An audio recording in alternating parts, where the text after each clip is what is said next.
Can music actually be angry? Most bands scream to show frustration. But in 1977, Pink Floyd did something much more calculated. They built a sonic nightmare called Sheep, a track that sounds like a riot in progress. But here's the secret. Every chaotic moment in this song was engineered with the precision of a clock. This is the dark science of the Animals sessions. The year was 1977. The UK was falling apart. Strikes, inflation, and a rising punk rock movement that hated dinosaur bands like Pink Floyd. Instead of backing down, Roger Waters leaned into the darkness. He wrote a concept album based on Orwell's Animal Farm, where sheep represented the mindless masses who follow orders until they finally snap.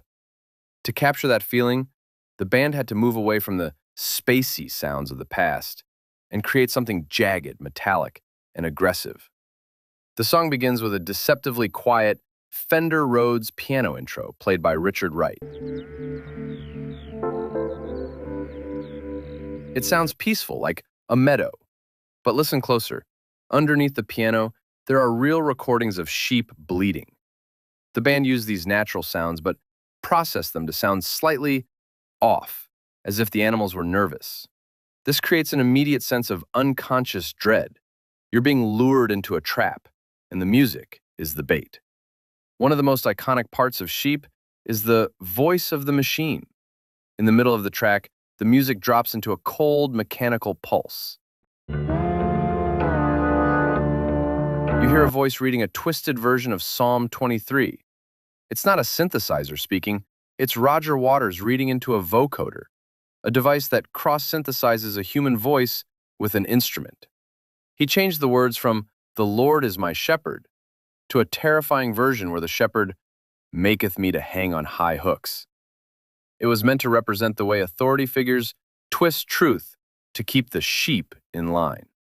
When the song finally breaks, the chaos is absolute. David Gilmour's guitar doesn't play a standard solo, it snarls. He used a muff distortion pedal to create a wall of fuzz that sounds like a factory engine overheating. Meanwhile, Nick Mason's drumming becomes frantic and tribal.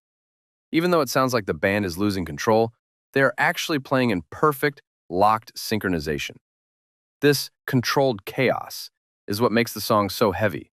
It's the sound of a perfectly tuned machine finally turning against its master. Here's a deep-cut secret for the audiophiles. The driving, aggressive bass line that carries the entire song, it isn't Roger Waters. On this specific track, David Gilmour played the bass.